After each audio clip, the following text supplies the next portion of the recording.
I'm talking to Graeme Clark and Lee Sullivan. How are you doing, you two? You all right?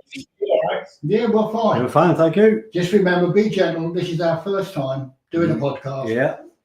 Well, Yeah. I mean, I said before there'll be no tricky questions, but who knows? You know, maybe I'm here to make it confusing and scary for you. Great. Bring it on. I'm not. I'm not Jeremy Paxman. That's not who I am. Okay.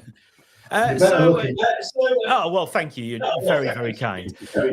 Let's start off by finding out your story, because you're working with this organisation, Emmaus, and you've got stories to tell. Graeme, can you start off by giving us your background, please?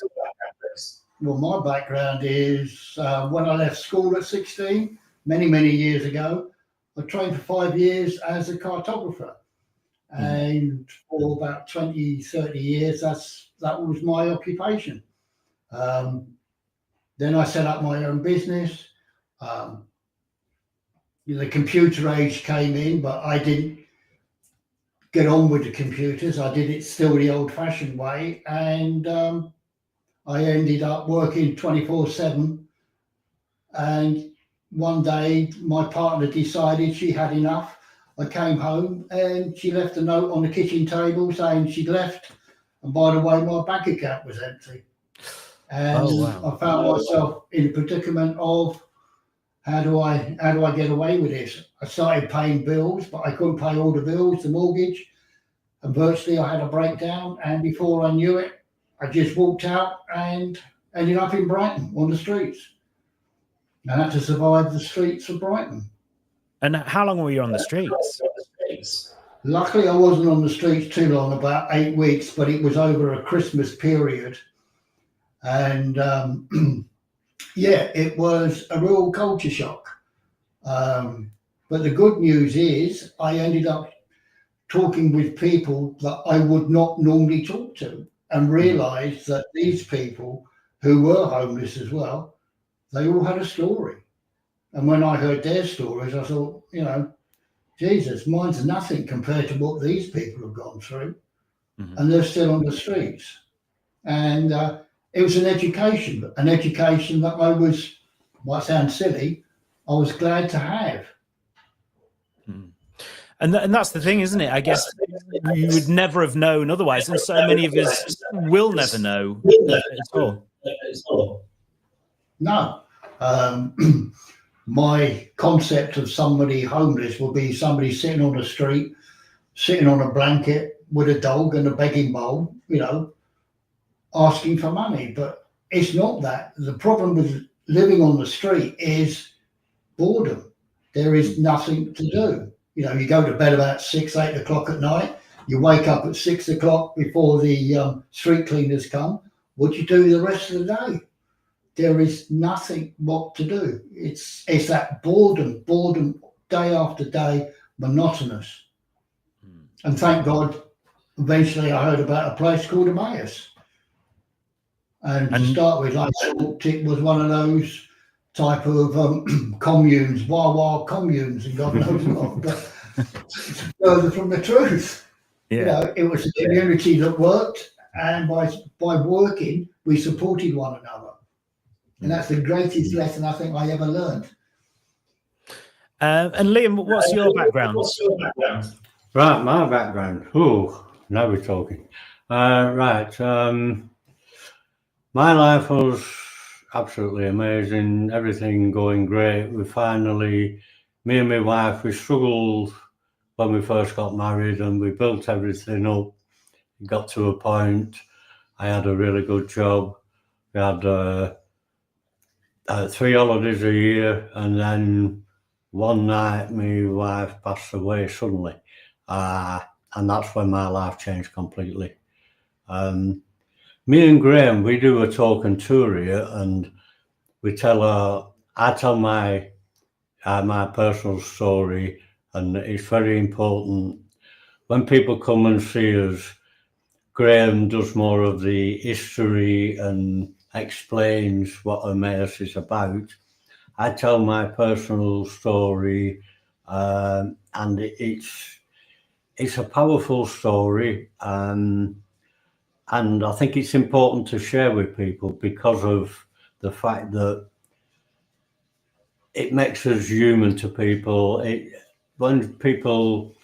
What I want people to think, wow, a change of circumstances, this could happen to me, and it gives them a good idea about. I also explain what Emmaus has done for me. My life has changed completely.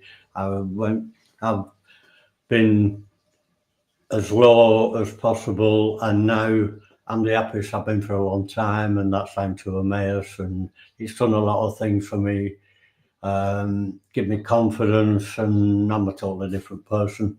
So I can never thank Emmaus enough. It's just basically saved my life, because I don't think I'd have lasted much longer. I was on the streets. I wouldn't have lasted much longer, I don't think. I've been with Emmaus just over 6 years now, altogether. I've actually been in this community for just over 2.5 years. I transferred from Burnley Emmaus down here. But like I say, when we did the talking tour, I explained the full story and everything, how I came down here. So yeah, it's just amazing. I think the one thing that I've realised already in the first 5 minutes is it can happen. It's something that clicks, something that flips, and that changes your life completely, right? Yes. So what happened then after your wife passed away? What happened then, Liam? Well, I just give up. I just give up on everything. I just, I just got really, really low. And before I knew it, I lost everything. I lost my job. I just couldn't concentrate on anything. I lost my flat that I had. It just happened so sudden. Before I knew it, everything had gone. I wasn't thinking straight, and I had no confidence when I came to Emmaus. I didn't trust anybody. I had no confidence. I had a really good family, but I wouldn't let them help me. That's the way I was. I'll be all right. I'm okay. But obviously I wasn't. But I tried to convince everybody else and myself I was, and it didn't work. But Emmaus has just built me back up again. Like I say, I had no confidence, but they believed in me. And when I was with Emmaus, I'd only been there a couple of months, and I got called in the office, and I thought, oh, here we go. And they said, they give me the keys to the shop, and before I knew it, I was in charge of the shop, and I needed that push, because I said to them, "Oh, I'm not ready for this," and they said, "You'll work it out," and I did. And I think Emmaus have seen there's certain people that you can't push, but I think they worked it out. I needed that little push, and they give me that push, and now I've got that much confidence. Now I talk to customers all the time now. I've got that. I never had that. I was like, when I first went in the shop, I was like, oh, like I felt like a fish out of water. But now I love it. It's coming into the shop now. I've got, when you homeless and on the streets and that, you got nothing to do, like Graeme mentioned before. But I love working in a shop. It gives me something to do. It's really important for, I think, a lot of people. You need something to do. And now I feel great because I've got things in my life now, and living in a community has helped me. It were tough at the beginning because it's quite a lot to take in. It's a different lifestyle, but it just works for me. It's absolutely amazing. It's like yeah. Like, I know I keep going on about it, but well, yeah, I mean, but that's the thing, isn't it? We've talked about life-changing experiences in one direction, and this is the life-changing experience in the other direction, isn't it? This is clearly, from just talking to you two for 10 minutes, understands how important Emmaus is to you both. Yeah. So, Graeme, talk me through then your first night on the streets. What is that like? When I came to Brighton, I didn't really know Brighton. I ended up sleeping in a bus shelter opposite the Ship Hotel. And I didn't know they had discos underneath and God knows what. But I was sleeping there, and I got offered 3 fish suppers that night. And by the end of the first evening, I was sick of fish. But then I had to learn where to go, what to do. I saw the following day somebody was selling the big issue, and I went up to him and asked him, and he said, well, to sell the big issue, you need to go to the council and prove that you're homeless. Then you can get a letter from the big issue which allows you to sell it. So I went down to the council, and I spent 3 hours having been interviewed by this gentleman, and I answered all his questions. And after 3 hours, he turned around and says, well, yes, you are homeless. And I said, well, I could have told you that myself. You know, we just waited 3 hours. So I got my letter. I went up to the big issue office. I managed to get to sell the big issue. And I think in a way, that's when I started to realize that there's 3 types of human being. There's, when you're selling the big issue, there's somebody comes up to you and probably swears at you and God knows what, but at least they recognize you're there. Then there's the ones who come up to you and offer you help. Is there anything you want? Which is great. And then there's the one which is the worst type of person. And it's the worst thing you can do to another human being is out of the corner of your eye, you can see them walking up. They see you, they cross the road, they walk along the other side, and then they walk back again, and they completely ignore you. And that is horrible. And what we tell people when we do our talks is, because one of the questions we always get asked is, you know, what should we do? Yeah. And we say the best thing to do is, if you're afraid, it is an awkward situation, make eye contact to start with, you know, just wave, recognize that they're there. Yeah. After you get a bit more confidence, you go up to them and talk to them because they've got a story. And then ask them, is there anything you want to eat, or do you want a drink or something, a bottle of water? Get the conversation going that way. And then you'll get to know them. They get to know you. We always say, don't offer money, because unfortunately in Brighton, you know, there are what we call the professional beggars. Yeah. All they want is just your money. Terrible. But if it's a true person who's hard up on the streets, you know, you offer them something, a bit of kindness, as we always say, a bit of kindness goes a hell of a long way. But it's recognise that they're there. Yeah, but it's important as well that you said there, ask them what they want. Don't just buy them something thinking that if they're hungry they'll eat anything, because they might be allergic or whatever. Just ask them what they would like, instead of just, you know. It's, I mean, our stories of why we're here, it's not always common, and the biggest reason people are homeless today is financial and family breakup. Yeah. We're all, as they say, 2 months' salary away from losing a job, and if you can't pay your mortgage, you know, where else is there for you to go except for the street? And thank God for Emmaus. You know, since in the mid-90s, there are now 30 Emmauses up and down the country, supporting at one time over 900 people who would be homeless. You know, homeless is a big issue. It really is. And so people's attitudes, I mean, how are they split, these people with these attitudes? Is it mainly positive? Is it mainly negative? What do you find when you're on the streets, Liam? I was surprised that there are a lot of good people out there. I used to have some little old lady every Wednesday would come up to me and say, "Oh, look, here's the local newspaper. I've circled all the jobs for you." And then I had to explain to her that in them days, I never had a postcode. No postcode, you don't stand a dog's chance of getting anything.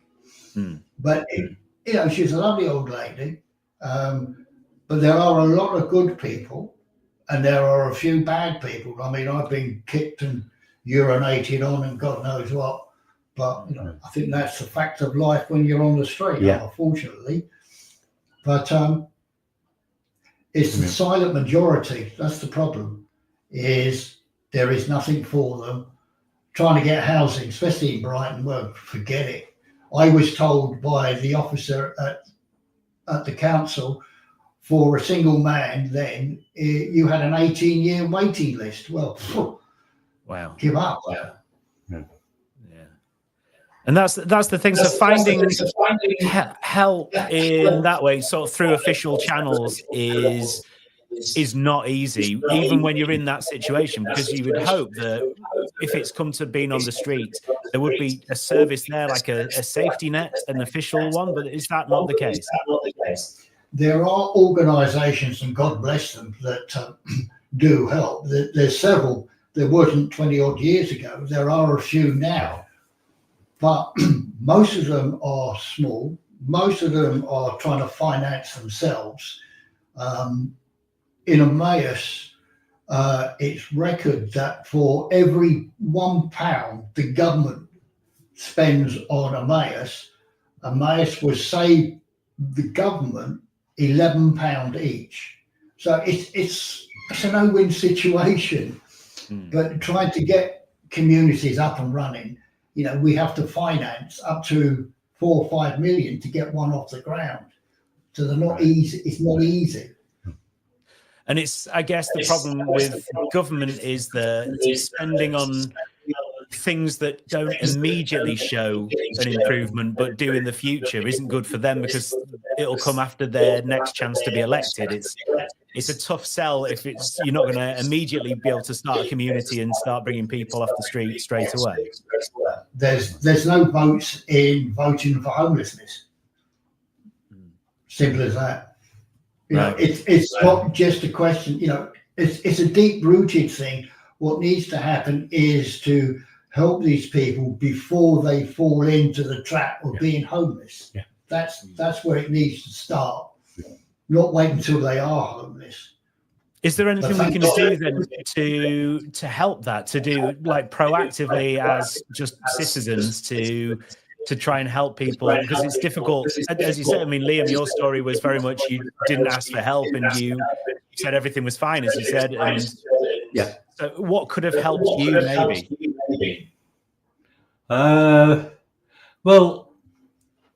I went down to the council, and when they told me about Emmaus and how Emmaus worked, I couldn't believe it. I'm thinking, why have I been on the streets when this had been available? I just didn't know about Emmaus.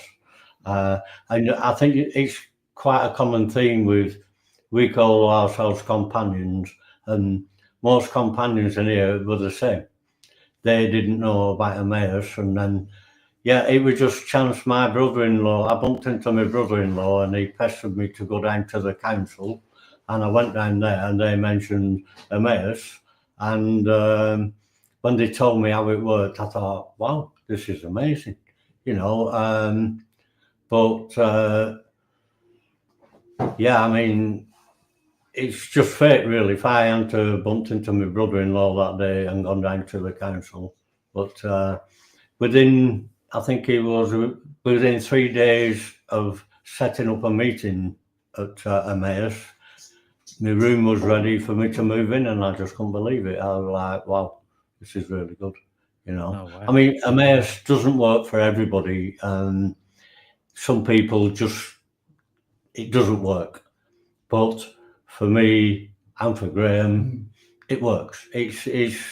I've been with Emmaus just over 6 years in total, and it's become a way of life for me, and it's what I needed.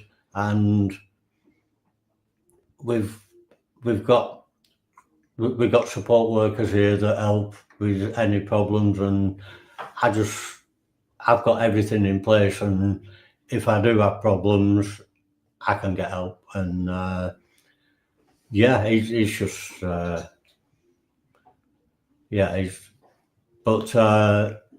mean, we're the best kept secret. I mean, people, like I say, most of the companions in here didn't know about Emmaus until you know, it just takes so long for to find it, really, didn't it? How did you find it, Graeme? It was, you know, I mean, it was one of those things that when I heard about it and I actually came over here, you know, the first thing I realised was what a nice, quiet, tranquil place it was. A place where you were respected, a place where you worked to keep a roof over your head, but you worked, all companions worked together as a team, helping one another, because our motto is serve first the one who suffers most. We've suffered, but there are people always worse off than we are. And as long as we remember that, we help one another. We all have issues. That's why we're here. But through work and togetherness, our issues would go into the background because we can help other people through our solidarity, which is what it's all about. But there's a lot of opportunities in Emmaus as well. Like when you come in, you can either learn new skills or people bring skills to us as well. I mean, I'd never worked in a shop. I've done a lot of things in my life, but I've never worked in a shop before. I never even thought of working in a shop. I love it. It's like, and there's people come here and they try new things and they find the same way. Or on the other side of that, they come in here and they've got skills we can use. You know, we've got people working on the vans, we've got people working in the kitchen, working in the shops, on the home team, cleaning the house and things like that. Maintenance, keeping the grounds. You know, there's lots of opportunities here for people to either bring skills in or learn new skills. You know. And it seems that it's such a shame that there are obviously lots of people on the streets with lots of potential and lots of skills that they already have, as you say, and great, you know, when they come to Emmaus, they can share them there. But it's you know, it seems really sad that there are these people that you know, you've all got your own skills, you've all got your own attributes, that are, you know, that are currently finding themselves in a situation where, you know, that must be scary and difficult to deal with. Yeah. This is why Liam and I decided to give something back. And the only way we could think of doing it was by doing talk and tours, inviting people here to explain what we're about, actually, and also going out to them. Because not everybody can come here. We can go out to them, to groups, and we can talk about Emmaus. A lot of people, as Liam said, have probably heard the name Emmaus. Oh, it's a second-hand charity shop, end of story. But then when we tell our story and what we're about, then they get a completely different idea. We've got 6 acres of land here. We've got about 50 companions. We've got a clothes shop. We've got a superstore. We've got a cafe. We've got a greenhouse. We've got an emporium. We've got a bed store. They're all run by the companions themselves. And we explained that these people who donate goods to us are helping us, but we are serving them as well, which is unlike any other charity where you have just volunteers. We are the volunteers. We've been there. We've done that. We've got the T-shirt. But they're actually helping the people that are serving them.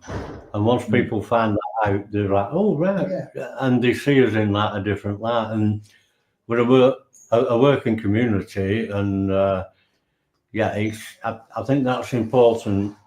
And by doing the talk and tour, we get people on the talking tours that they've been shopping here for years, but when they come on a talking tour and we tell them Graeme does the history and I tell my story, they get a lot out of it, and they say, "Oh, I'm really glad I came now. You know, that was really interesting. I didn't know that."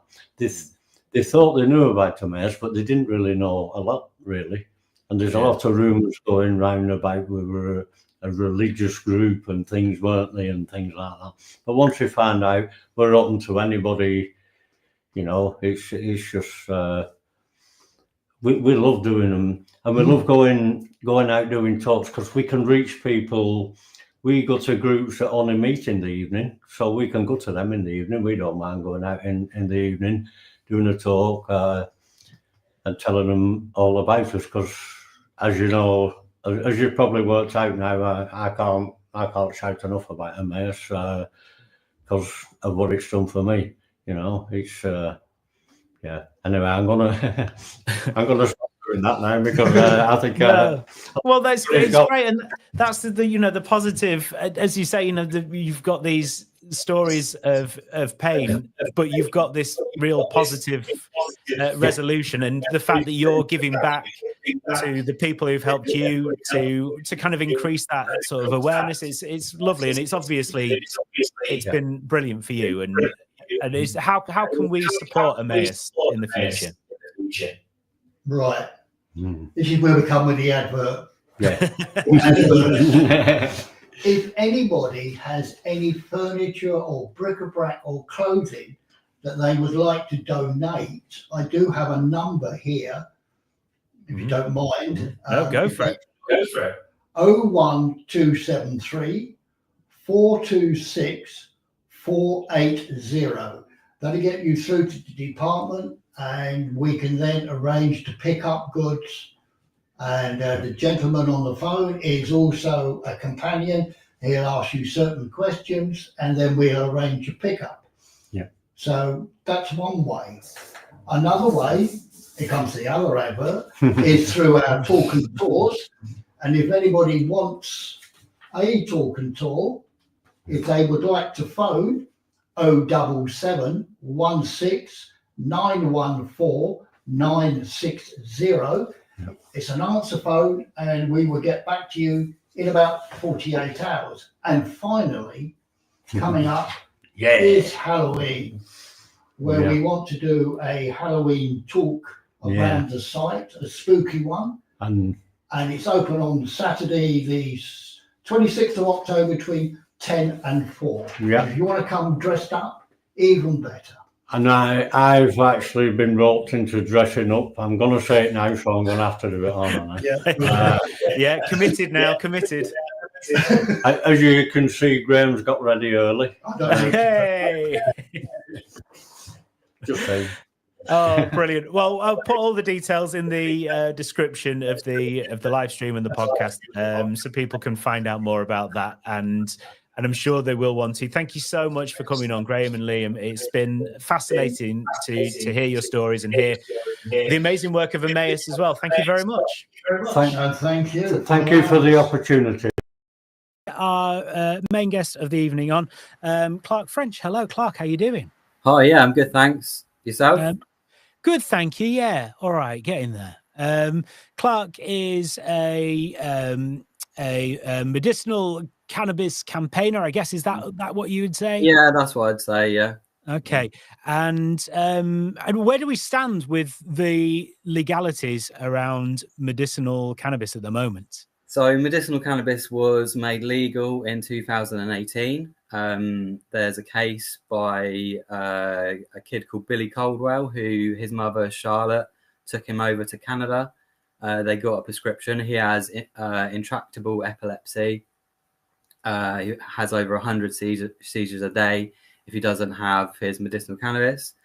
So they got a prescription and then they brought it back. It was then confiscated at Heathrow Airport. I was part of that. I went and met them at Heathrow Airport to support Charlotte, and the media went crazy for it, and she couldn't do all the interviews. So I stepped in and did a few interviews she couldn't do, which was great to be a part of that.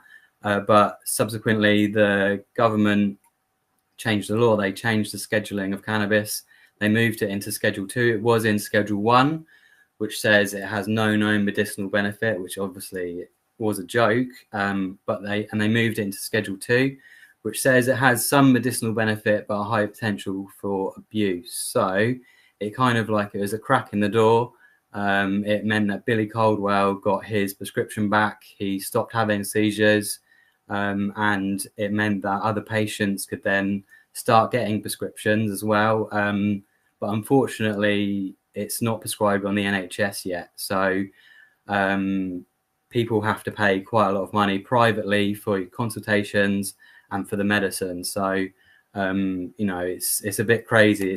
I can, if, in my example, I can go to the GP and I could get tramadol or morphine for free tomorrow, but I've got to pay hundreds of pounds to get my medicinal cannabis. So it's, yeah, I have to have tried 2 prescription medications to get cannabis now, even though cannabis is the safest medicine and has the least side effects. It does have some side effects, but those are minimal in comparison to a lot of different pharmaceuticals. So yeah, it's not a great situation. You know, things have changed. I'm pleased that I'm not a criminal anymore. But at the same time, it just feels a bit unjust that I can't get it from the NHS. I have to go through all this rigmarole and jump through lots of hoops to get it. So yeah, it's come a long way, but still has a long way to go. So it's expensive. It's private. So Yeah. there's no way you could go private, get that, and then not necessarily get the prescription through the doctor, but just go and get some on the street. No. That would be illegal. That would be illegal, but you could. There's a system now called Can Card, where if you get your cannabis from your normal person, but you would be eligible for a prescription, you can get a little card. I think you pay £25 a year for it, and then the police essentially will leave you alone in 99% of cases. So, you know, things have moved on, absolutely, for people who have a prescription and for people that don't have a prescription. But, you know, at Hull, the war on drugs is still raging on. So, yes, it's quite a precarious place to be, being a cannabis campaigner whilst the war on drugs is still going, you know. So I was going to say that sounds more like a workaround than it does like a legal route, really. Yeah, I mean, it is a legal route, and actually it does mean that I'm protected by the Equality Act with my prescription. So I'm allowed to vape my medicine wherever I need to vape it. And there is quite a big controversy within the cannabis campaigning groups, because some people think that, you know, it's great, and that means that I'm just going to vaporize on the bus, on the train, where there's other people. And then other people are saying, well, maybe that isn't quite the right image, and if you need it, can you vape before you get on the train? You know, isn't that, you know, and that's the debate that we're on kind of now as a campaign movement, which it's a good place to be. It's better than like, well, we shouldn't be criminalized anymore. But yeah, it's yeah, we've got a long way to go until it's widely known. And because of as I said, the scheduling of it in Schedule 2 means it's very difficult for the companies that do provide medical cannabis to advertise, and they can advertise, but they can't really say, you may have seen some adverts on TV from Sapphire Clinic and Curaleaf, but they say, oh, medical brownies, but they don't actually say what it is. Like, right. It's like a weird, well, if you know, you know, but if you don't, it's like, well, that I don't really know what that was. So it's not just that it can be prohibitive for people who know about being able to go private and get it. The price can be prohibitive. Yeah. But for people who maybe could afford it, but they possibly don't know about it because it's not exactly on the side of buses or anything. Yeah, absolutely. So yeah, most people don't know about it. So, you You know, I thought in 2018, yes, we've won. Medical cannabis is legal. Yay! My work is over. No, little did I know the work had really just begun. So, yeah, that's 14 years now for me. I was first diagnosed with MS in 2010. So, yeah, 14 years now I've been working on this and trying to raise awareness and talk to people about how much it helps me, because I know through working in this by doing what I do, I've met hundreds and thousands of different people with all different sorts of illnesses that all say that cannabis helps them and gives them a better quality of life. So it's quite an easy thing for me to do. So my first experience ever with cannabis was my stepfather. So he had MS, and when I was about 8, I caught him smoking a joint. And I was 8 and I was a bit of a goody two shoes. I wanted to, believe it or not, I dreamed of being in the police. I was like, I really want to be in the police. I really, yeah.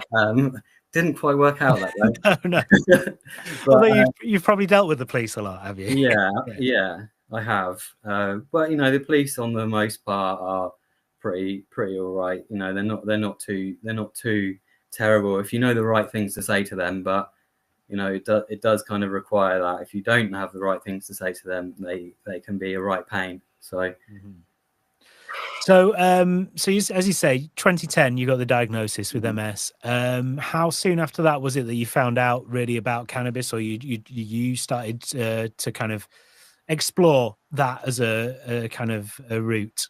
Well, I'll be honest, I always preferred cannabis to alcohol growing up. Having that experience of my stepfather smoking a joint made me kind of go, well, when I was growing up, I was like, well, I'm gonna try it and see what I thought. And yeah, I always preferred it to alcohol. I've also recently been diagnosed with ADHD. At 37, I got diagnosed with ADHD.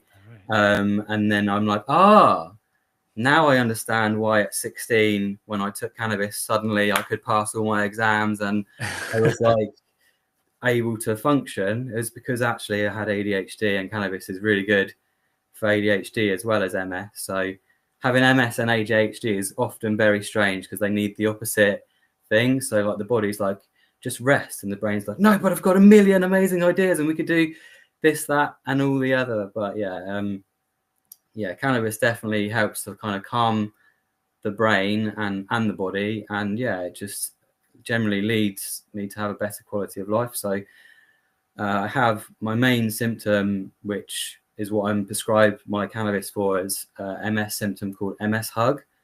And it's not like whoever named it, like I really want to meet them, because like it doesn't feel like a hug. Right. It doesn't feel like a hug. It should be called like MS, like stab you in the side whilst you're wearing a corset as tightly as possible. And then someone else punches you on the other side. It's hideous pain. And for that, my cannabis prescription really helps a lot. It reduces that pain. It makes me able to do a lot more. So I get a lot of pain in my legs as well, spasms, all sorts of different quite horrible symptoms, really. And when I was first diagnosed with MS, I thought, I'm going to listen to the GP. I'm going to listen to the doctor. I'm going to take the prescription medicines that they tell me to take. It got to the point where I was on 11 prescription medications, and the doctor said, well, your tramadol isn't working. Let's give you morphine. And I was like, Wow. Maybe morphine isn't. I think I was 24 at the time. I thought, you know what, I'm 24. Like, I don't really want to be on morphine. It's kind of like only downhill from there. So that's why I kind of decided to go in this direction. If you've seen Grassroots, you'll know my dad did not approve. Did not approve. Lots of my family thought I was crazy. So we're going back to 2010. Cannabis is illegal, and I'm like going on the telly going, hey everyone, I take cannabis. I did think that, because there's a few of you on there, aren't there, that it sort of follows a few people Yeah. And it's a very brave thing to do at the time, particularly, you know, when there's not even like an allowance for medicinal cannabis. Did you get much sort of kickback from that? Was there much trouble?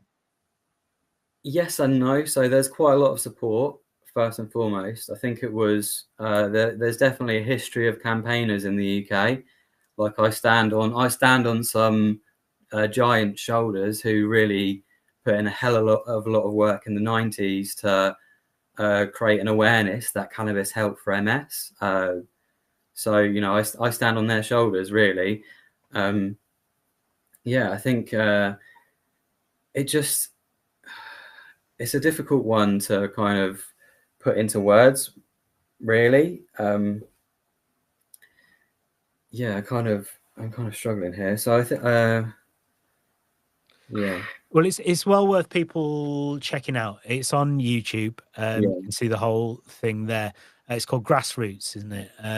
Grassroots, the Cannabis Revolution. Yeah, it used to be on Prime and on Netflix for a little bit. I can always tell when someone's watched it on Netflix by the big grin that they have when they're like, oh, it's the person I saw on the telly. And that's it. And you became like you became sort of like a sort of figurehead for this. You and other campaigners, of course. Yeah. And then, I mean, when was that documentary made? When was that? So it was filmed from 2013 to 2016.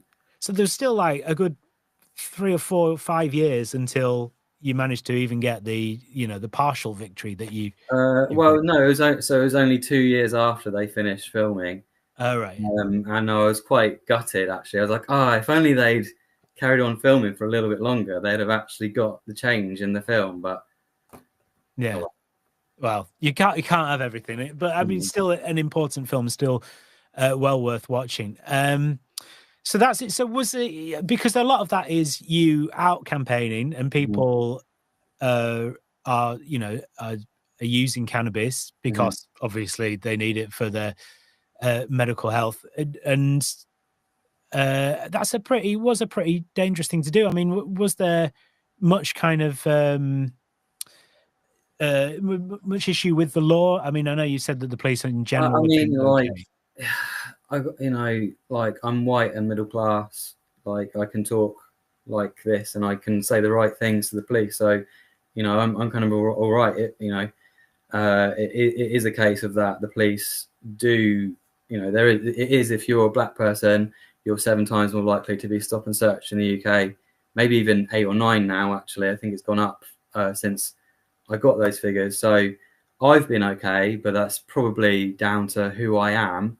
So I felt like, well, I've kind of have a duty to kind of stand up and do this and say something. And I got MS, and I was in my final year of my degree when I got it. I did manage to get my degree, but then after that, I was like, well, I'm too sick to go into full-time work, so I've got to do something with my life. And having my previous experience with Richard, my stepdad, and like growing up, seeing it change somebody's life in such a dramatic way, like it did with him, and then feeling it myself, like then being diagnosed, having the pain, and then taking cannabis, and then like being able to get up and go and do more. I'm like, well, this is real. This is reality. This is my reality, and I have a privileged position, and I need to share this with people so that people that don't have that privileged position can also gain access to it and not face that stigma and not, have problems with it. And I have faced stigma, and I've fallen out with friends, I've fallen out with family. I've applied to live in places and just been denied. Like all of a sudden, like I paid a deposit, and then suddenly, like they're like, no, you can't move in, because they Googled me basically, and then they're like, oh, couldn't possibly have a cannabis person move in. So it has definitely had an impact, but at the same time, I really felt like it was the right thing to do. And it's given me something back. It gives me so much back to share my story and run a patient group. And every day we have new people coming in who want to get a prescription with all different types of illnesses, and knowing that my work has actually just made that little bit of an impact there and is helping those people, it makes it all kind of worth it in the end. You know, it's difficult having MS. It's difficult being sick all the time,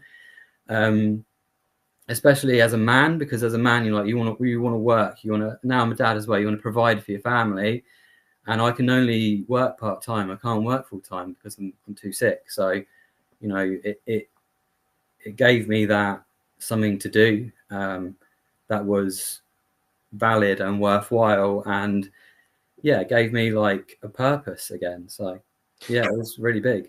And it is helping people transform their lives as well, isn't it? That's the thing. Without wanting to go into too many details, we lost a friend of Dad La Soul recently who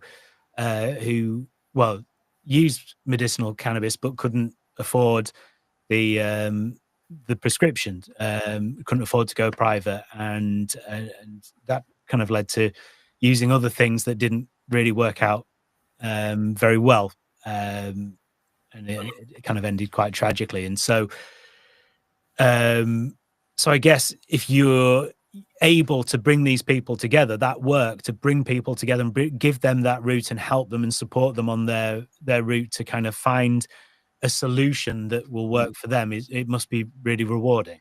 It is, and you know, it's empowering. It's empowering for me, and it's empowering for other people as well. Like my personal story and what I do is I'm just one of now thousands of people that do similar things to me, you know, and I'm really pleased to say that, because when I first started, there wasn't very many people doing it. And, you know, I was just a handful of people doing it, handful of people brave enough to say, you know, that's me. Okay, I'll put my name and I'll put my reputation to that.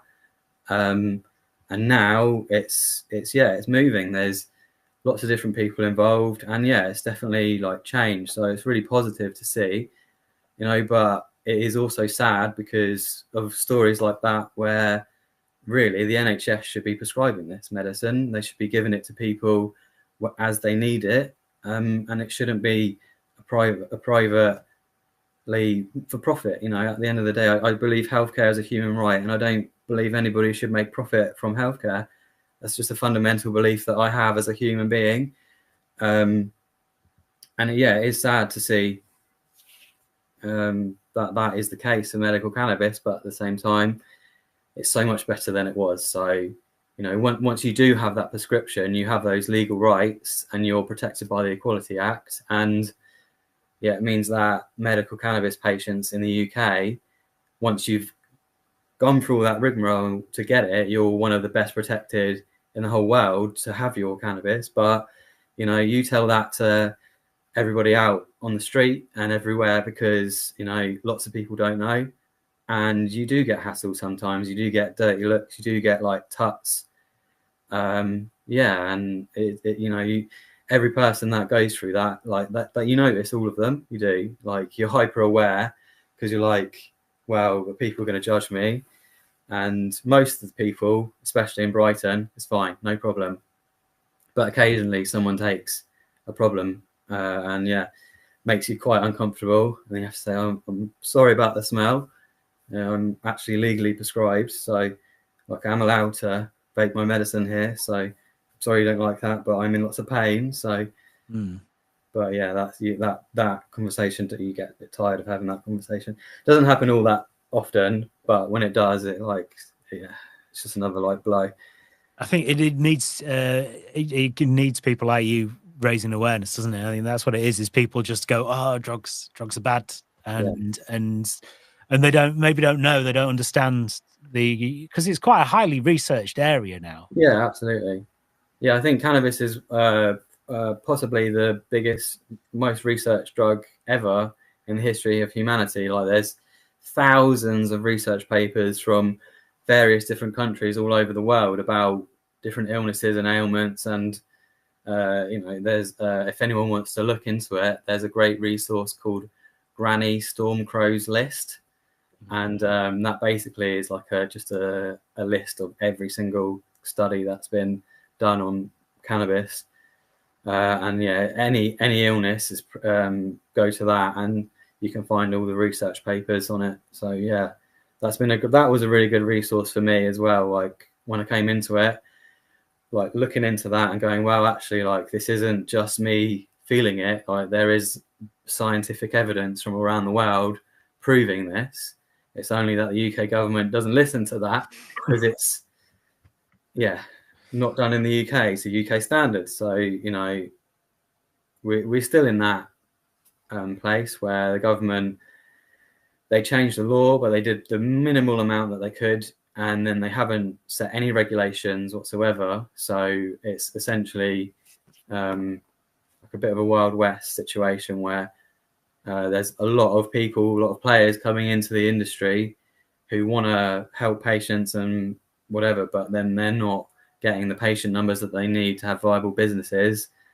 And then there's all this competition, and had to talk about competition and collaboration. And competition can be very healthy, absolutely. But maybe when it comes to healthcare, like when you're sick, you don't really need to compete. You just need to get well, and that's kind of a priority over it's like, so maybe like 50 different clinics to choose from. It's like, so who do you choose? It's difficult, and there's no kind of central authority that's kind of saying, well, this is how the medicine should be, this is how it's kind of like down to the industry to provide those regulations, and often it means it doesn't do the job as well as it should, and it just means patients lose out and don't have the best quality medicine that they could have, and thus better quality medicine equals better quality of life at the end of it. So I don't mean to sound like really upset and annoyed about it, but I am a bit upset and annoyed about it. As I say, I'm really happy that the law has changed. I'm really happy that we do now have legal access, but that has just opened up a can of worms of like, well, there's so many other issues around it that need to be tackled and need to be sorted. And unfortunately, not that I love the Tories by any means, and don't get me wrong when I say this, but Labour are more hesitant to deal with cannabis issues than the Tories are, because of Gordon Brown's deal with the Sun, where the Sun said to Gordon Brown, you need to put cannabis back to Class B from C, and then we'll support your election campaign. That he did that and then lost the election. And so Labour now are so hesitant when it comes to anything to do with cannabis reform, that in terms of cannabis campaigning, it's actually easier to campaign under the Tories than it is under Labour, unfortunately. But we'll see what happens. There's definitely some good people within Labour that agree and that want to help and want to support. And I'm absolutely pleased to see a different government from being a person with disability, like having the Tories in power, and having, I just found them quite disrespectful to people with disabilities, like the way they wanted to reduce support, and the words especially Rishi Sunak used to describe disabled people were harsh and were difficult to hear as a disabled person, and I feel like there's a lot of stigma around being disabled, let alone cannabis, but even disability. So to have a government that perpetuates that kind of stigma was difficult. So I'm glad to see a change of government, even if it makes my job a bit more difficult. I guess it's a similar sort of problem on both ends there, isn't it? Is the not kind of understanding, not kind of understanding the reasons, how people with disabilities feel about what you say, but also about not understanding maybe the benefits of cannabis, or not understanding the public opinion. And it seems risky to go, they're so risk averse sometimes, aren't they? That's the problem. So I guess, you've got 5 years anyway to have a go at them and see what you can do. We'll see. You were talking about quality of life earlier. As you say, you are a dad now. So I imagine parenting is a tough gig when you've got chronic pain. It must be even more. Yes. I mean, it isn't easy. I won't lie. It is difficult, but at the same time, like, it's absolutely the most rewarding thing that I've ever done with my life. So it's kind of worth every single minute of the pain and the fatigue and all of the bad shit that comes with having MS and then overdoing it for your kid, which any dad would do, right? Yeah. So yeah, it can be hard, but I don't think I would have had a kid before cannabis was legalized. So I was, I got MS, and I thought, wow, that's my aspirations of fatherhood, like, probably gone now. I don't think I'm going to try and legalize cannabis for medicine. Like, maybe that's not the best place for a kid.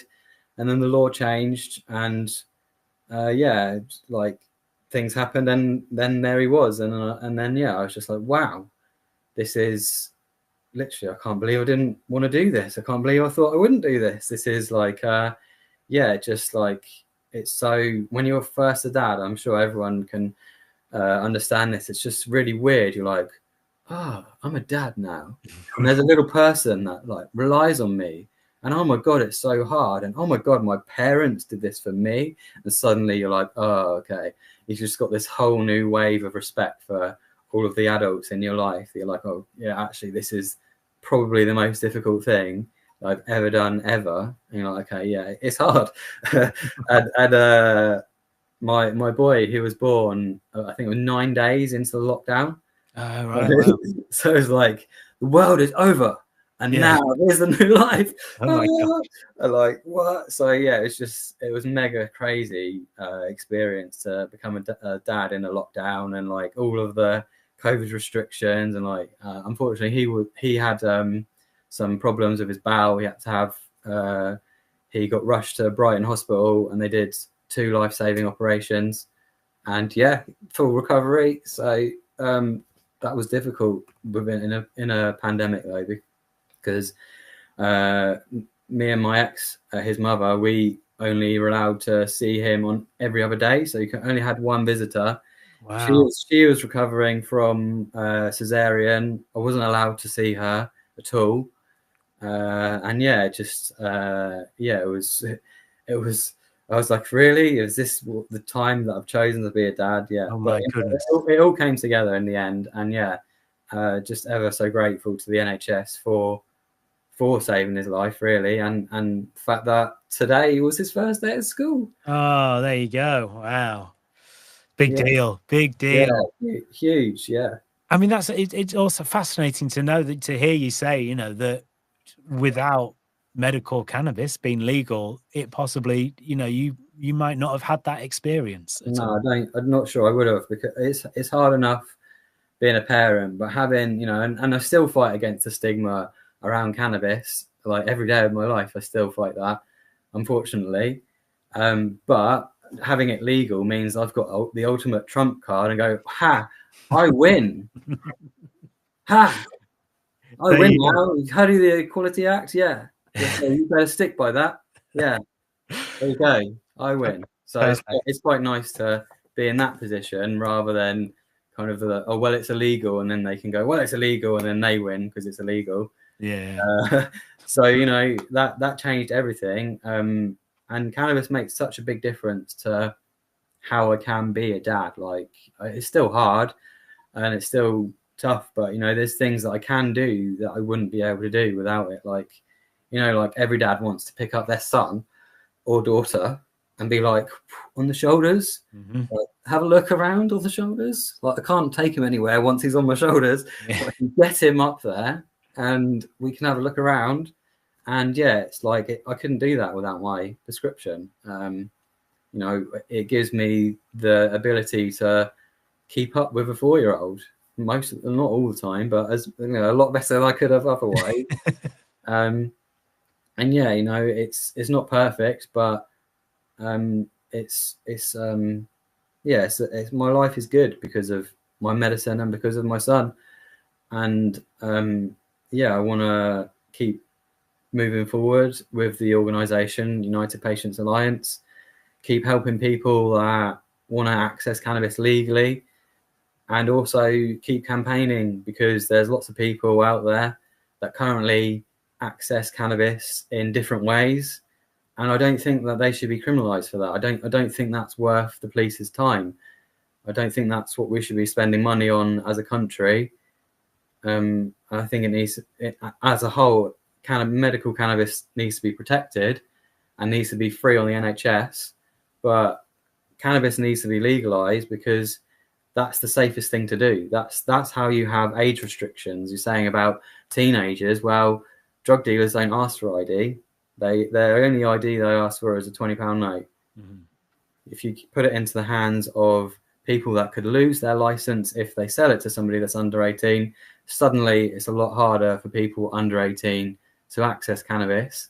And if there is any issues with psychosis and schizophrenia and the development of that, actually starting to take cannabis at 15 is probably not the wisest move for any person. And actually, once you're 18, over 18, even 20, your brain has developed further, and cannabis has less of an effect on it, and you're way less likely to have any sorts of problems. So I think it needs to be taxed and regulated and age restricted. And I think that once that happens, we will be able to put all of that money into schools, into hospitals, into actually making this country better, rather than putting people in prison and repeating a cycle where they go to prison, they meet worse criminals, they then get involved in heavier crime, then they come out, and then there's just a reciprocation, back into prison, back out, back into prison. That doesn't help anybody, especially the person that's doing that. If we have regulation, it means that we just don't spend the money on that sort of thing, and prisons are full. So it just, to me, just doesn't make sense to put people in there for growing a plant. That's what it comes down to now, because if you're found with a little bit, you'll get a caution. But if you grow like over 20 plants, you could go to prison for it, basically. So, I don't think that's really worth our tax money. I don't think that's what we should be spending it on, personally. I just think that there's just so many benefits that could come from that. It's just one of the things I always notice is that now that cannabis is legal, I have a very different relationship with the police than I did when I was taking cannabis illegally. And they talk about paranoia, and they talk about how cannabis can make you paranoid, and it can. I'm not saying it doesn't do that. I'm just saying it's like the context of that is really important. Like, I find that now that I have cannabis legally, those kind of worries that I used to have, what if my friends and what if my family find out, I was at uni and I'd go out for a joint and just go for a little walk. And, what if security find me and I get kicked out of uni because they catch me smoking cannabis, which are real world consequences. And I'm like, is that actually paranoia, or is that fear of the consequences of the prohibition of cannabis? Because to me, it seemed like fear. And now I'm not in that situation. I don't have any of those fears anymore. So I just wonder how many of those stories where especially young people do have these adverse side effects would be easier if actually cannabis wasn't illegal, there wasn't a stigma around it. If you're having a problem with it, you just talk to your friends and family. I think I'm overdoing it with the cannabis at the moment. I think I need to calm it down. And then they go, okay, yeah, cool. And then it's all good. It's not like this. Oh no, you're taking drugs. You're a druggie. That's what my dad said to me. Unfortunately, called me a dirty druggie, and I was like, wow, I'm gonna change that. Yeah. Well, and you know what, you are doing an amazing job of changing that and turning that tide. That is fascinating stuff, Clark. How can people find out more about what you do? So they can go to our website at www.unitedpatientsalliance.org. The best way to find us is on our Facebook group as well. So if you're on Facebook, we have a group called Medical Cannabis UK, United Patients Alliance. And anybody that wants to get a prescription, you can join that group, and lots of friendly people will talk you through the process and how you do it yourself, and potentially talk to you about different strains and different medicines that they've tried, and maybe somebody with a similar condition might say, well, this one has been great for me, but actually avoid that one, for example. So yeah, it's a real community of people that share knowledge and help each other. Yeah. Brilliant. Clark French, thank you so much. Really appreciate you coming on. Let me introduce to the stream, to the Dad of Soul sessions, Nicci Parish. Hello, Nicci. How are you doing? Hi, Jim. How are you? Not too bad. Feel like a bit of a market trader, to be perfectly honest, getting people to part with their money today on this live stream. But now we can and talk about kind of things that matter. Well, I mean, you know, funding Dad of Soul matters, but the real reason that we're gathered here today around our internet-enabled devices. Nicci, tell us about Billy and Beyond. Yeah, so Billy and Beyond was set up in 2021, and it was set up after I lost my eldest son, Billy, after he took a recreational drug called MDMA. I think for me, the reason it was set up was because I didn't have enough knowledge about recreational drugs. I didn't even know what MDMA was. When Billy was in hospital, I had to Google what is MDMA. So I kind of realized very quickly that I needed or wanted to do something to help young people and parents just learn a little bit more about recreational drugs. See, this is the thing that really spoke to me when I was reading some of the things that you'd written, some stuff on your website, and that was you saying that it was just something that happened to other people. Yeah, that doesn't happen to people like us. And then it did, and it can, and it does to people. And that's why we all need to be prepared, right? We all need to know our stuff. 100%. I mean, I had a really, before Billy passed away, my view was that a drug death was somebody that was addicted to drugs, or, you know, had real issues with drugs, or came from a really bad family. And then obviously, Billy was rushed to hospital. He was 24, so it was his 24th birthday. He had a good job. He was a carer for adults with learning disabilities. So he was quite sorted, you know, and it was just a real bolt out of the blue. And then I suddenly realized that actually it could be anybody's child. You know, what Billy took was too pure, but he had no way of knowing that. His girlfriend that took the same stuff was okay. But it's just literally the bit he had was, yeah, too pure. So that's kind of why we do what we do now. So it could have been to anyone that day, you know, that obviously had been to the same place, got it from the same person. It's petrifying, isn't it, when you think about it? Yeah, I've done a couple of things on. I did an interview with Meridian News about you know, sort of social media and drugs and stuff. And I was just, I just couldn't get over how easy it was to buy recreational drugs. Because obviously in my youth, I mean, I'm from the Grange Hill day, you know, just say no. And I actually said that to Billy. He first experimented with recreational drugs when he was about 15, 16. And I actually used that line on him, just say no, just, you know, go and have a beer. Don't be ridiculous. Because, and I think for me, I didn't know enough about drugs. So the easiest thing to do was to ignore it. So just go, you know, don't be stupid. I never spoke to him about it. I never spoke, you know, about the dangers of recreational drugs or anything else, because I didn't have enough knowledge. And I think that's kind of now where I want to be to parents. You know, you don't have to know everything, but just having that basic knowledge and the ability to start a difficult conversation with your young person. And, you know, you're kind of halfway there then, because they're not, you know, instead of just ignoring it or it being a real taboo subject, it can just be a normal conversation that you would have with a teenager. And that's kind of what we're trying to get every parent, certainly in sort of like Sussex, you know, just to be having those conversations really easy.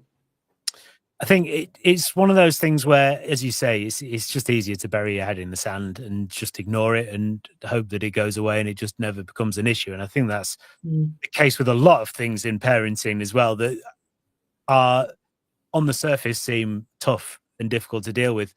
But yeah, having a conversation with your kids is a lot less tough and traumatic than what you've had to go through as well. And I mean, it's amazing that you've channeled that into what you're doing now, because I think a lot of people would and absolutely be well within their rights to just shut themselves away and just, you know, not want to, I mean, be angry at the world, I guess, and be angry at everything else. And you know, and that's, everyone has that right to do that. Everyone has the right to be angry. It's such a horrible, horrible thing to happen to someone. So where did you find the sort of strength to come back from that and then sort of focus on what you're doing now? I guess for me, it was all about, I mean, as I say, the defining moment for me was in A&E when I was in that waiting room, waiting to hear. Billy was obviously, it was during COVID as well. So it was really difficult times, and Googling what is MDMA, I actually felt almost a little bit ashamed of myself that, you know, I was a parent of two boys, just didn't have any clue at all. And I think it just, the shock of what happened and what happened to Bill's body was just mind blowing. And I think I was just so, wow, this is just mad. You know, I've 3 days ago, I was just a mum to 2 boys, you know, muddling my way through life. And, you know, I ran basketball teams and stuff like that. And then all of a sudden I was a bereaved parent. And I think it was quite good for my own mental well-being to then channel, you know, like you said, some of the anger and the grief, channel it into something that hopefully will help prevent other families going through what we've been through. Because it's, you know, it's me, it's my husband, it's my youngest son, you know, it's Billy's friends, you know, the rest of my family. It's just, it just has such a big ripple effect.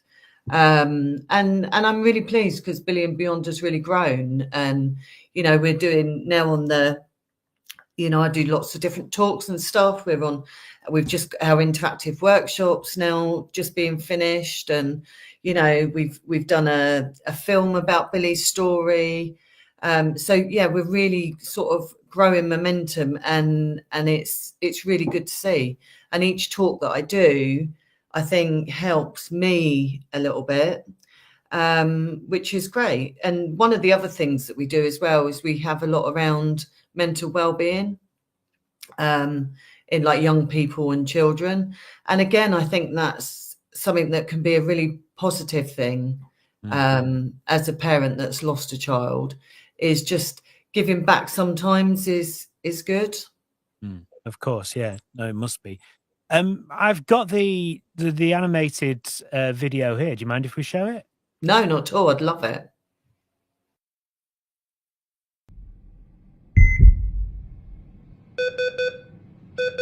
Cardiac arrest. No shockable rhythm. Start CPR. More adrenaline. Get calcium gluconate. We've got to stop the bleeding.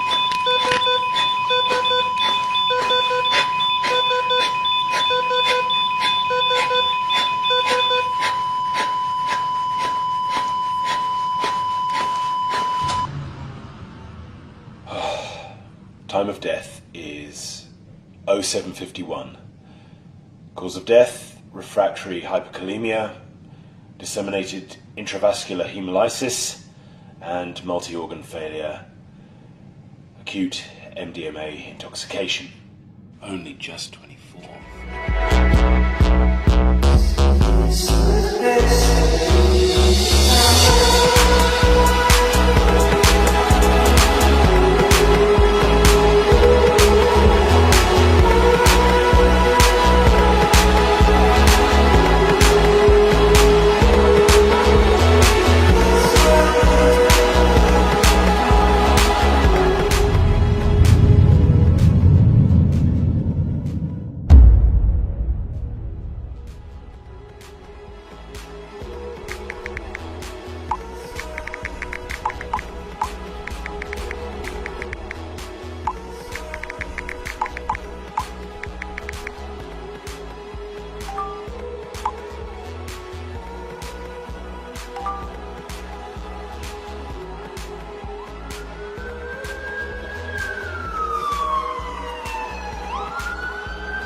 son has deteriorated. We did everything we could to try and save him. So, Billy made a bit of a mistake.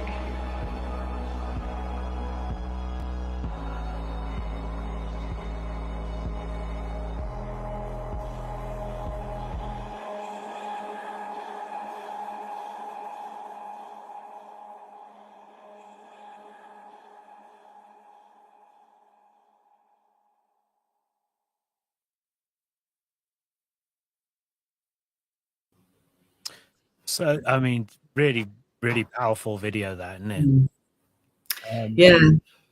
It's what was the thinking behind making that? What did you want to do with that? So I think Billy and Beyond was probably coming up for a year, and I'd already written like Billy's story, what had happened, but I wanted to put it in some sort of short film, because we know films are great, especially with social media.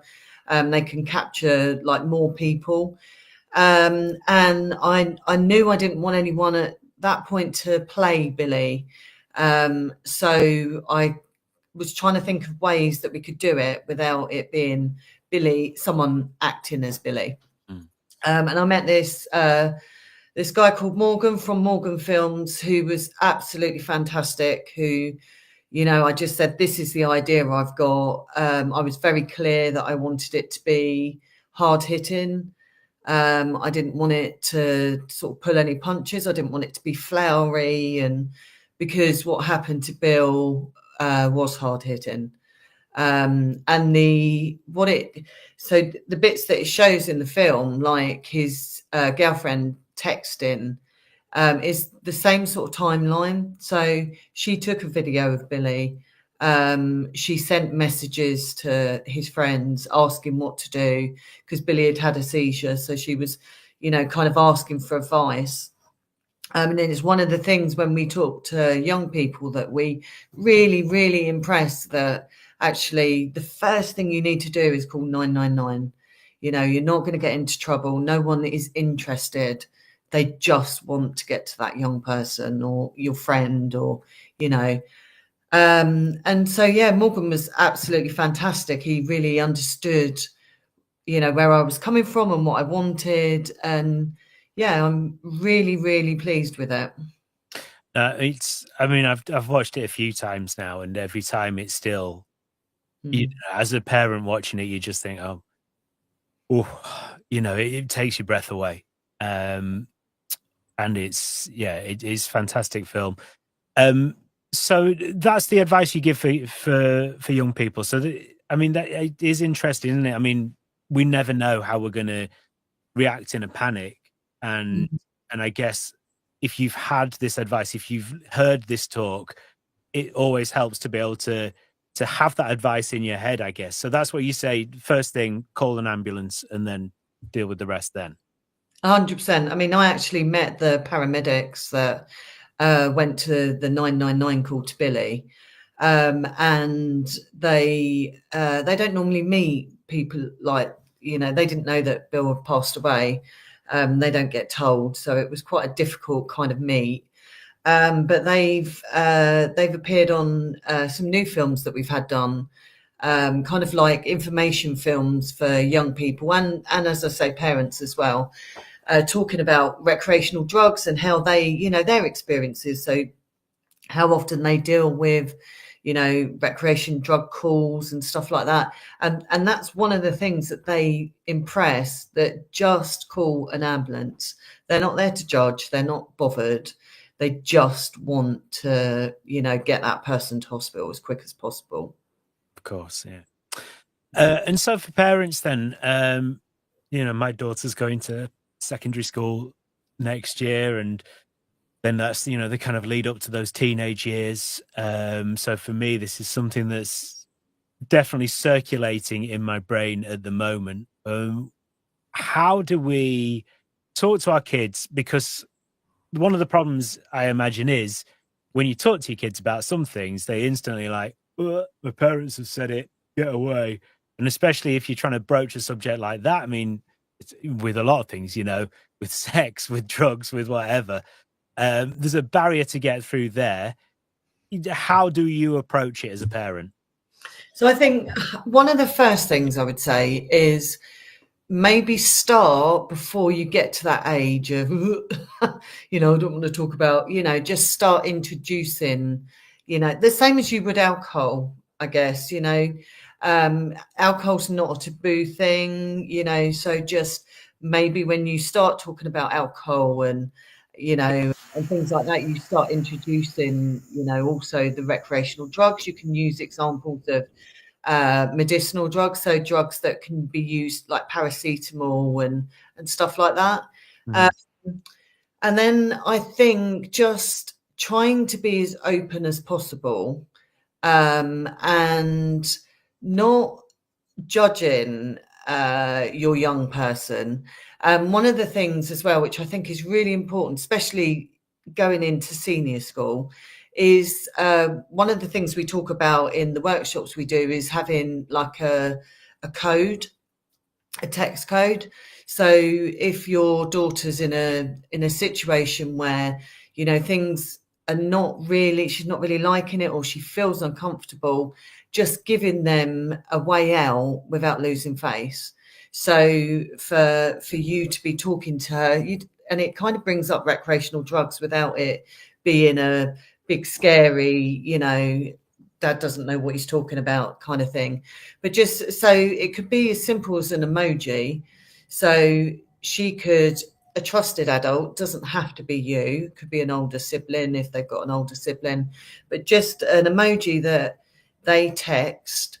And when you get that emoji, say if your daughter sent you the emoji, you would then call her and go, I'm really sorry, Nan's locked herself out and I need you to come home now. And then it just gives them a way of going, oh God, my dad's so annoying. I've got to go because my nan's locked herself out, and they get out of that situation without losing any face. And then when they come home, you don't push them to ask why they wanted to leave, because if they want to tell you, they will. Right. They won't do it again if you pester them. That's it. Is that, you do have to tread those lines carefully, don't you? Of being open and encouraging openness, but also understanding when they don't want to talk about it. That's what I find difficult even at the moment, is when they don't want to talk, just going, fine, okay, I'm here if you need to, stepping back.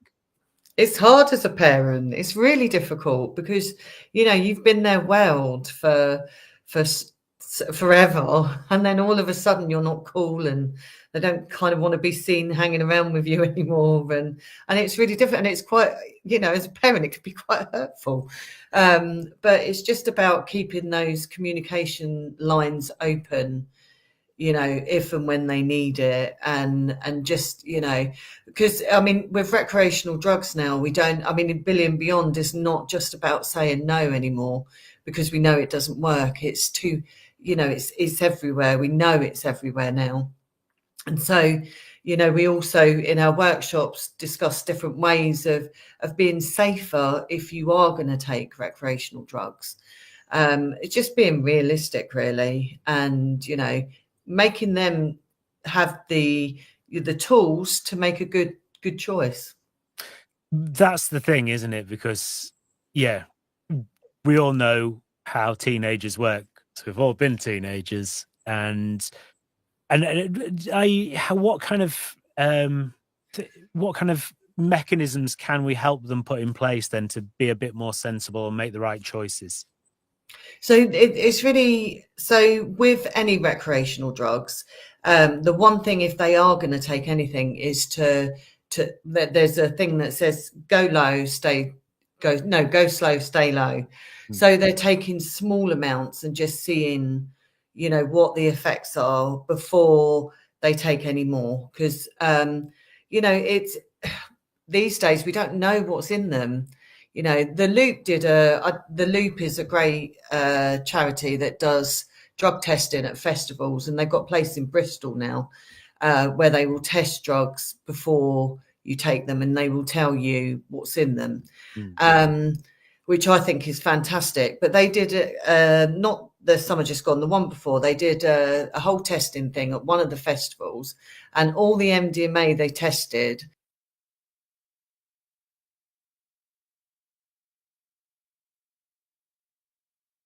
Hello, hello, hello. Ooh, seem to have lost Nicci there, unless you can still hear me.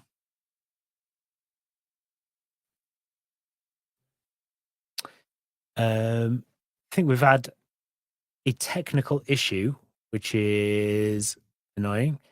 Yeah, it's possibly to do with the fact that the weather here in Yorkshire is absolutely terrible. Let me see if Nicci's there. No, she's still frozen there. Oh, no. This is really annoying. Fascinating stuff, though, from Nicci. Yeah, just really interesting things. If you have any questions or anything, then do let us know in the comments below. I think we might have her back now. Hello, Nicci. Oh, You there? sorry. I don't know what happened there. I think I just... Well, I was going to say, I don't know whether it's here because there's like an absolute storm raging around me. We've got I'm in Yorkshire, and it's awful. I mean, even for Yorkshire, which is normally terrible, the weather, that is, the county's great. Anyway, so the loop, the MDMA at one festival, yeah. Yeah, so one of the festivals that they tested the MDMA at, I think it was 97% of the MDMA didn't have any MDMA in it, which is just like literally mind-blowing. Wow. And so that, I think nowadays, that's the difference. I mean, you know, when I was younger, drugs was always considered quite seedy. You'd have to go in, you know, either, I don't know, just a bad area or a pub in the darkest corner. And, you know, nowadays you can buy them on social media. There's no face-to-face contact, which I think is terrifying. You know, it just comes to your door. You pay, you know, however they pay over the phone, or, you know, and it's all done and there's no contact. And that's what I find really scary these days, is that, you know, because I'd imagine, you know, especially when you look at some of these things like Snapchat and these Instagram and stuff like that, they're actually advertising it like they're sweets. And, you know, they're made to look fun, and do you know what I mean? And so you imagine you've got two 13, 14-year-olds.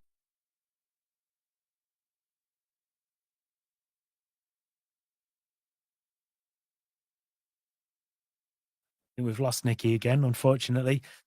Yeah, sorry about that. Don't know what keeps happening. I am going to blame the weather here. Interestingly, though, I did not know that. I did not know that is how these things happen, that they come through social media to the door. Nicci, yeah, sorry, I keep losing you. But yeah, I was just saying, I mean, I had no idea that happened. I thought it was still back rooms of pubs and the dodgy bloke at the party. So this is like something you can get hold of, like mail order almost. Yeah, I mean, there's not only is there social media, but there's the dark web, and there's all sorts of ways of now, you know, with, as I say, without that face-to-face contact. And that's, for me, what's terrifying, because you've got, you know, young teenagers in rooms, you know, with no parent knows what they're doing, or, you know, looking at these sites, and then, you know, sort of, the bit I did about social media, I actually tried on Instagram to see how easy it would be to find drugs, and it took me 10 minutes. Oh, wow. And I'm not very good on Instagram. No, so I just think, yeah, and it's just about, as I say, arming these young people and parents with a bit of knowledge, a bit of, you know, sort of a few safety bits, you know, a few bits that, you know, you can look at all these sites now. Like on our website, we've got what drugs look like, you know, what the side effects are, just knowing a little bit about what's out there. So as a takeaway, really, for parents, just learning everything they can about the drugs and what they do and where people get them from, that's going to help, right? Yeah, definitely. I mean, we're going to be doing workshops for parents, from January onwards. So if, any parents out there that are interested could come along to one of our workshops, and it just gives again, a little bit of knowledge and a little bit of, okay, I can talk about this. And the videos that we've got, not just Billy's story, but we've also got ones from, as I said, the paramedics and an ITU doctor talking about how, they see young people, recreational drugs, quite often involved in that. So, lots of different bits and pieces for them to take away. Well, if you let us have all the details of the workshops, and I will share them on Dadless Soul socials, and we'll get them into our WhatsApp groups and stuff like that as well, because I think it's certainly something that's going to be of interest and massively helpful to our audience as well. So it'd be great if you could. How do people find out about Billy and Beyond? So our Facebook is probably our most active. So it is just Billy and Beyond on Facebook. Our website is billyandbeyond.org.uk. Also Instagram, we're on Instagram as well. Yeah, so yeah, as I say, our Facebook is probably Facebook and Instagram are the most we put everything on there. So and how are you doing as a family? Are you all right? Yeah. I mean, we get by. We do lots of different bits to remember Bill. It is such a difficult journey. There's no way for all of us. It's, my youngest is now 20. He was 16 when Billy died. It's just, yeah, we get through. We're a strong little unit that all support each other. And I think that's an absolute godsend, to be honest. Sure it is. Nicci, thank you so much and for what you do, because I think it's just invaluable. It really is. And yeah, it's amazing that you found this very, very positive output and outlet, I guess, in in what was a tragic situation. So anything we can do to help spread the word, that'd be amazing. And thank you for coming on tonight. Oh, thank you so much for inviting me. It's been an absolute pleasure. It really has. Love Dadless Soul. Massive fan. Oh, good to know. Thank you very much. And here's I'm going to do. I'll leave you. I was going to get rid of you there so I could do my cheesy link afterwards. And if you love Dadless Soul as well, there's a crowdfunder. Brilliant. It's there's the QR code. Anything that people can donate, just really appreciate it. It will help us keep putting on events in Brighton, in Worthing and beyond as well, to just connect with more dads and keep the lights on for this organization. And if you can't do that, then get onto any of our social media and share the video. Thank you. And if the more people donate to the crowdfunder, the fewer terrible jokes I'd do on cheesy links. How's that? Nicci, thank you very much.